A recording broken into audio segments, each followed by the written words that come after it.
نحمده ونصلي على رسوله الكريم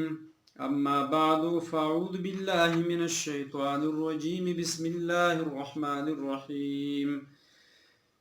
زمون نننه درس سورة انعام آیت نمبر 111 نواله تر آیت نمبر 121 پورے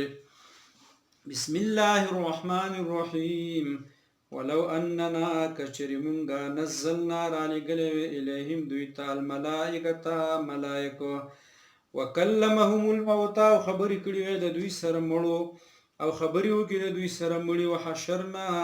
عليهم مراجمك پدوي باني كل شيء هر يو شيء قبولا مخامخ ما كانوا ندوي ليؤمنوا چي دوي ایمان راوڑي إلا إن يشاء الله مگر چي دا الله خوشي ولكن أكثرهم لكن أكثر دا دوينا يجهلون پا خبر نپويگي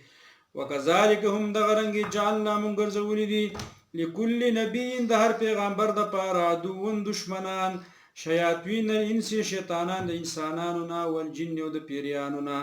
یوحي چې وسوسه چې بعضهم بعض د دوی نه اله بعض تا زخرف القول د دروغ خبري غرورا د پاره د دوکه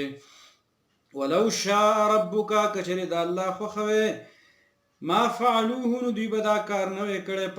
پزروم پرې دو دوی و ما وغس یفترون چې دوی د ځان نه جوړي ولې تسغا د دې لپاره چې کاږي له دیتا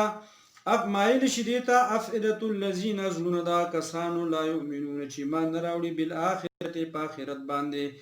ولې يرضوه د دې لپاره چې دوی خوشاله شي په دې باندې ولې یقترفو د دې لپاره چې دوی وکي ما هغه گناهونه هم مقترفون چې دوی هغه لره کوونکي دي اپ غیر الله بغیر د الله نه ابتغي زولتم حکما بل فیصله کوونکي وهو الذي دغ الله انزل نازل کړی دی الیکم الكتاب تاسو ته دا قران مفصل واضح والذین کسان آتیناهم الكتاب چې موږ ورکړی دی هغوی ته کتاب ستانه مخکې یعلمون دوی پویږي انه چې یقینا دا قرآن منزل رالیږلی شوی دی من ربک ستا د رب د طرفنا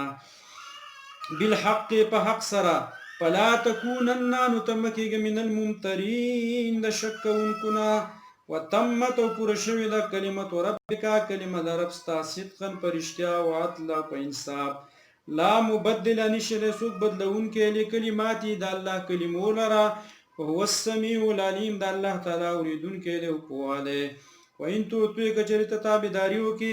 اکثر من د زیاتو خلکو هغه فی الارض چې په ځمکه کې دي یضلوک دوی به واړی عن سبیل الله د الله د لارې نه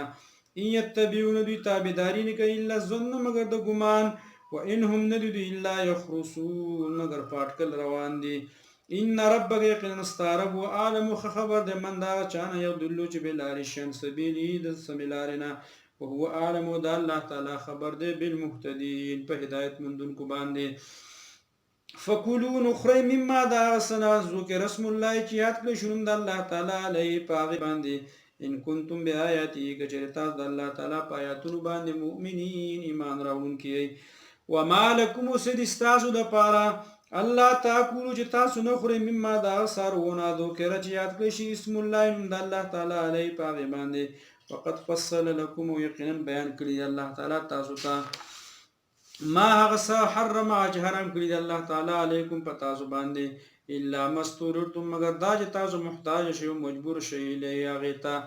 وان كثيرا يقينا ډېر لا يضلون خامخا گمراه کیږي باهوا گمراه کیږي او بلار شوی باهوا د خپل خواهشات په وجه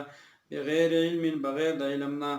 ان ربک يقينا استرب هو اعلم خبر ده بالمعتدين په زیاتی کوونکو باندې وذرو پرې د ظاهر الاسم خار گناهونه او باطن او پټ گناهونه ان الذين يقيننا كسان يكسبون الاسم چې کوي گناهونه سيجزون زرد چې دوی ته بدل ورکړي شي بما دا کارونو کانو یقترفون چې دوی کوي ولا تاكلوا تاسو مخري مما دا غذبحینا لم یذکر اسم الله چې نه یاد کړی شوی د الله تعالی علی په غذبیه باندې وانه لفسق یقینا دا غي خړل خامخا ګناه ده وان الشیاطین یقینا شیطانان لیوحون وسخامخا وسوسه چوي الی اولیاء خپل ملګرو ته د مشرکانو کافرانو ته لیجادلوکم د دې لپاره چې دوی ستاسو سره بحثونه او جګړې وکړي وإن أطعتموهم که تاسو دوی خبره ومنله إنکم لمشرکون یقینا تاسو به خامخا مشرکان یئ وآخر دعوانا الحمد لله رب العالمین.